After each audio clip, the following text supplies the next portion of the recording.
Namo Bhagavate Vasudevaya. Om Namo Bhagavate Vasudevaya. Namo Vishnu Padaya Krishna Prishtaya Bhutale Srimate Bhaktivedanta Swami Niti Namine. Namaste Saraswati Devi Gauravani Pracharine Nirvishesha Shunyavadi Pashakritaurine. Jai Sri Krishna Chaitanya Prabhu Nityananda Shri Advaita Gadadhar Shri Vasadi Gauravaktarunda. Hare Krishna, Krishna Krishna, Hare Hare, Hare Rama, Rama Rama, Hare Hare. Kam Karvati Vachalam, Pangum Langaite Girim Yat Krupa Tamaham Vande Shri Guru Dina Tamrine. Hare Krishna. So today we'll see verse number 34 of Vibhuti Yoga. So let us see which is the Vibhutis. Krishna is here. Mrityu sarva haraschaham. Mrityu sarva haraschaham. Udbhavascha bhavishyatam. Udbhavascha bhavishyatam. Kirti shrirvakcha narinam. Kriti sirbhakcha narinam. Smrutir medha dhriti kshama. Smritir medha dhriti sakchama. Mrityu sarva haraschaham. Mrityu sarva haraschaham. Udbhavascha bhavishyatam. Udbhavascha bhavishyatam. Kirti shrirvakcha narinam. Kriti sirbhakcha narinam. Smrutir medha dhriti kshama. Smritir medha dhriti chama. Please chant. Mrityu sarva haraschasam udbhavascha bhavishyatam kirti srirvakcha narinam smritir medha dhriti chama. मृत्यु सर्वहरश्चाहम् उद्भावश्च भविष्यताम् कीर्तिश्रीर्वाक् च नारीणां स्मृतिं मेधा धृति क्षमा. Okay, thank you. So translation and purport. I am all devouring death, and I am the generating principle of thought. All that is yet to be. Among women, I am fame, fortune, fine speech, memory, intelligence, steadfastness, and patience. Purport. As soon as a man is born, he dies at every moment. Thus, death is devouring every living entity at every moment. But the last stroke is called death itself. That death is Krishna. As for future development, all living entities undergo 6 basic changes. They are born, they grow, they remain for some time, they reproduce, they dwindle, and finally they vanish. Of these changes, the first is deliverance from the womb, that is Krishna. The generation is the beginning of all future activities. The 7 opulences listed: fame, fortune, fine speech, memory, intelligence, steadfastness, and patience are considered feminine. If a person possesses all of them or some of them, he becomes glorious. If a man is famous as a righteous man, then that makes him glorious. Sanskrit is a perfect language and is therefore very glorious. If after studying one can remember subject matter, he is gifted with good memory or smriti and ability not only to read many books on different subject matter, but to understand them, apply them when necessary is intelligence, made another opulence. The ability to overcome unsteadiness is called firmness or steadfastness, triti.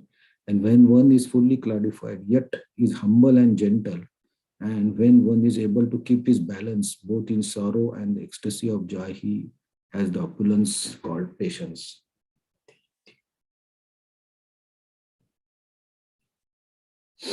So here, Krishna is explaining the vibhutis that we can actually relate in our day-to-day life. So first is death, okay, death and the birth. So Krishna in the first 2 lines, the first line actually covers death and udbhavas, the birth,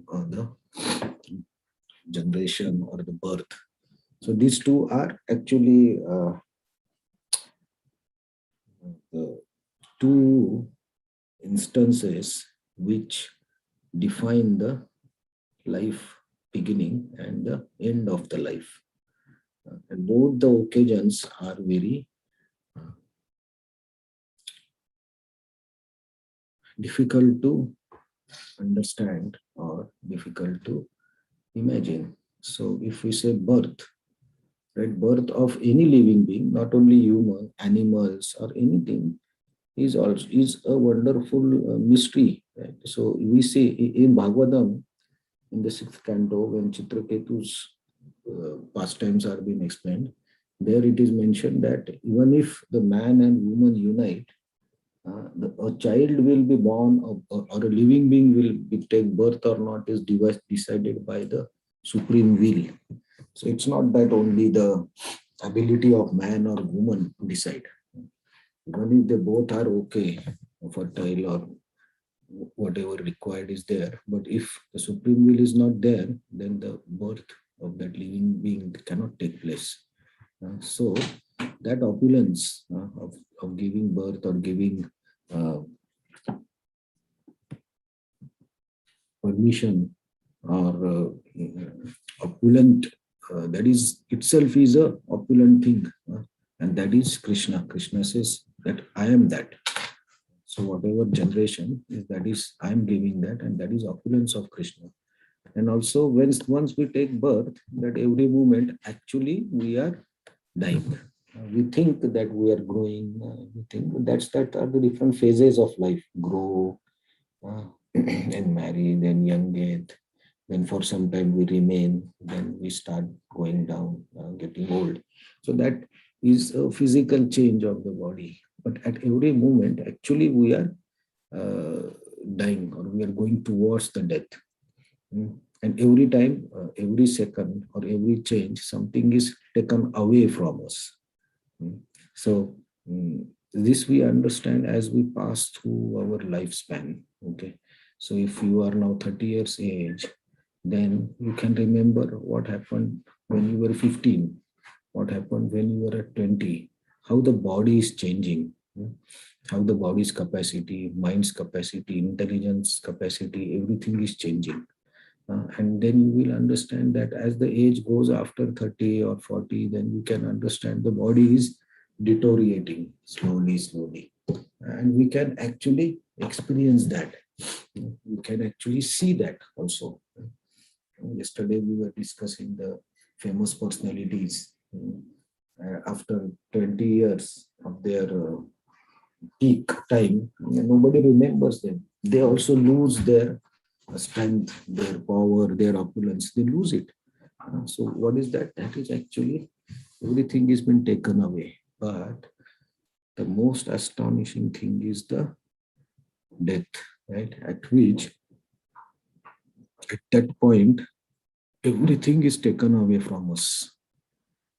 Apart from whatever karma and the reactions, that whatever we have in this material world, name, fame, money, opulence, everything is taken away. Nothing remains. So that is a phase of life which is difficult for us to understand or imagine or comprehend. So that has a great opulence. That is opulence of Krishna. We cannot comprehend what exactly is this situation or this instance of death at which even if we try, nothing will remain. And after the death also, that person himself or herself is no more, but the people who love him throughout their life, they have to live without that person, and they understand how difficult it is. But with the time, yesterday Krishna told that he's also time factor. So with the time factor, all the memories, all the good thoughts, everything slowly go away. That's the power of time factor. And also the death is nothing remains with us. Whatever we try, whatever we do, nothing will remain. So actually our lifespan, that's why we say the Lord is life. Life is actually preparation for death, because death is a junction at which we can choose where we want to go next.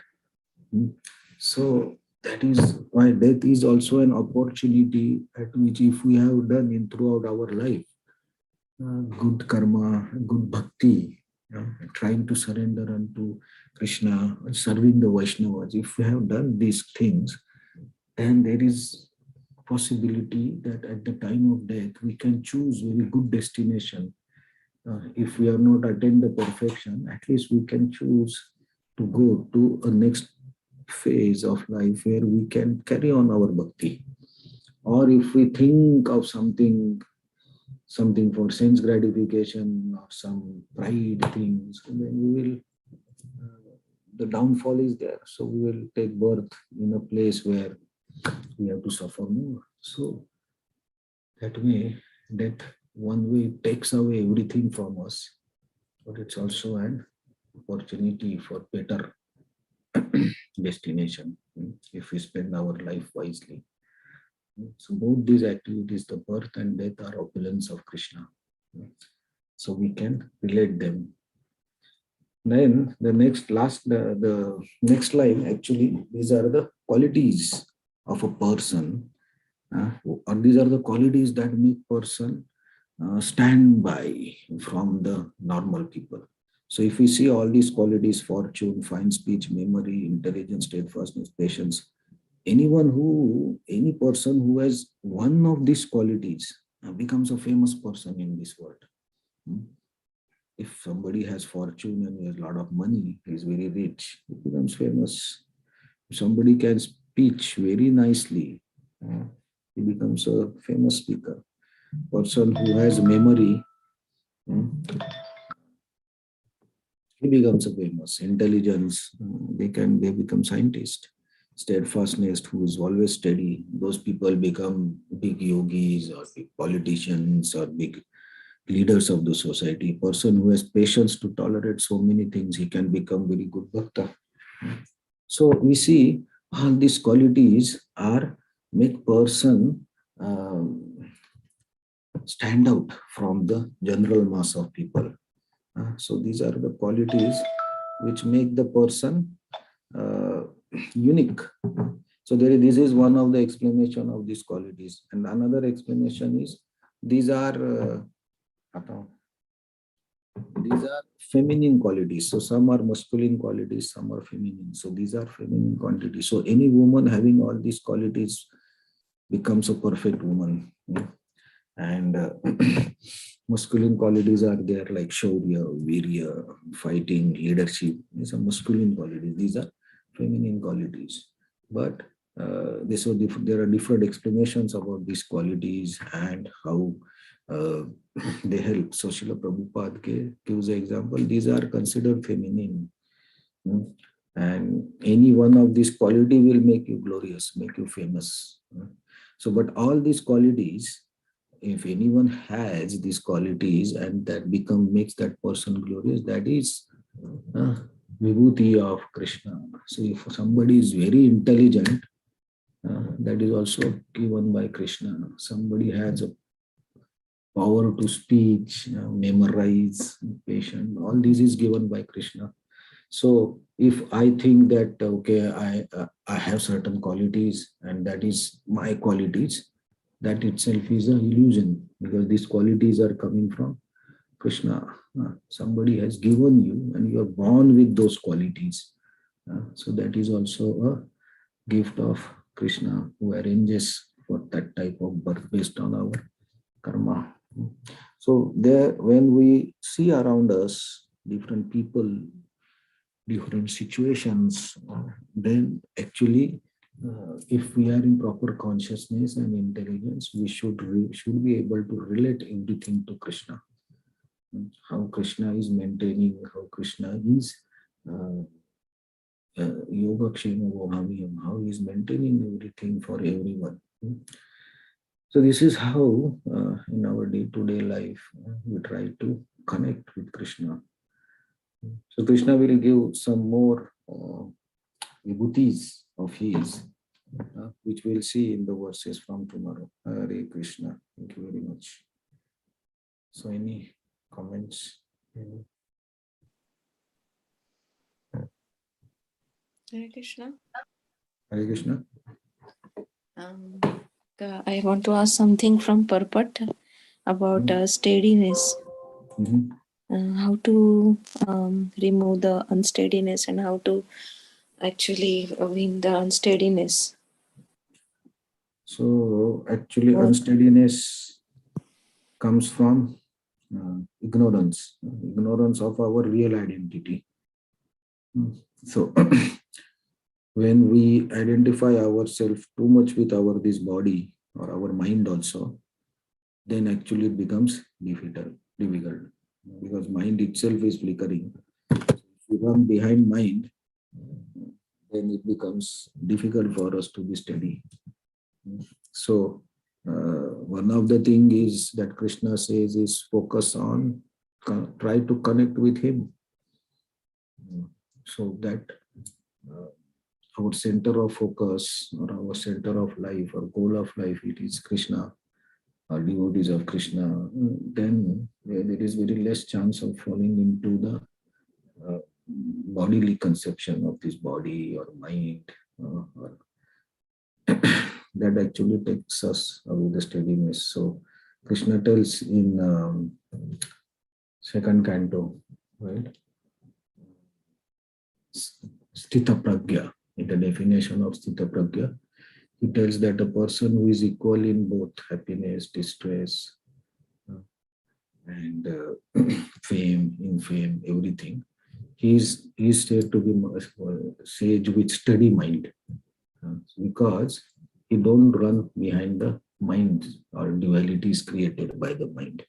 So we have to go above the mind. So above the mind is intelligence. So we have to use our intelligence or buddhi to connect with the soul. So that is actually removing the ignorance. By that we can remain steady. So this is not it will happen in one moment or one day. This is a practice, abhyasa yogena. So you have to do this every day, and then someday it will happen.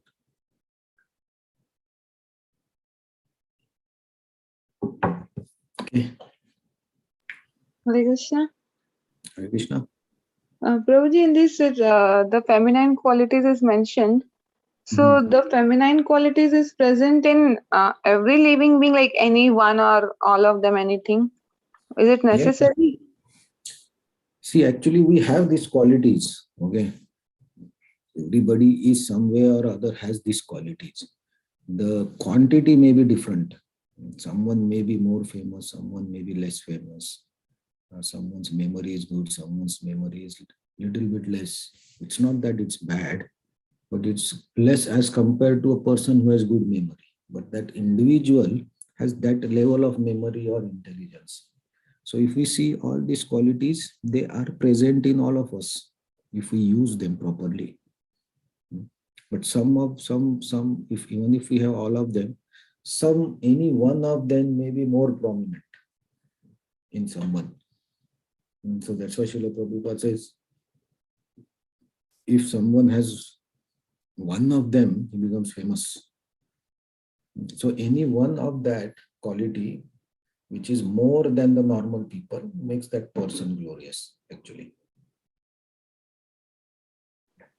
Okay, understood.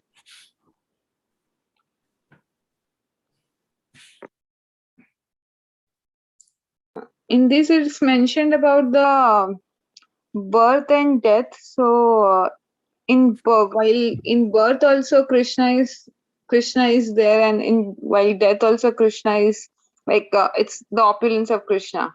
It's mentioned, right? Yeah. So I had a question that soul, Krishna and soul, like super soul and soul, when does they go into the womb of the woman? Yeah, so that is the wish of Krishna, right? When he desires some soul to pass in that particular body, then it happens. So that's in the sixth canto when Chitraketu Maharaj is talking. That time it is, I will check the shloka, exact shloka, where it is mentioned that it happens when the God desires that thing to happen. Of course, based on that particular male and female's qualities, it depends what is their mindset at that moment. That also defines which soul. But that ultimately is by the arrangement of God. Okay. Because I am asking this because in many of the Prabhupada's purport, it's mentioned that regarding the abortion thing. So I was thinking, when does soul goes? So if you can, If we have to say exact moment, right, when the birth yes. happens, that's mentioned there. But like if exactly when it starts, right, because that starting moment is when the soul goes, then everything will start, right, the beginning. So that's why, like Srila Prabhupada says, abortion at any moment is a sin. Okay. Prabhuji, it would be great if you can just share the canto Yeah, where yeah, it's I will check. everything. I will Yeah. check. Yeah, I will check. Okay. Thank you, Prabhuji. Thank you, Hare Krishna. Also, there is like, I think, third canto or fifth canto, there is explanation. I think sixth canto only, there is explanation of complete cycle or the process of birth. Okay, I will check and I will send the shloka. Okay, okay. Thank you, Prabhuji. Yeah. Hare Krishna.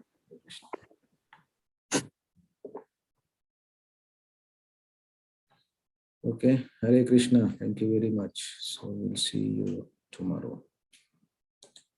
Thank you so much. Hare Krishna.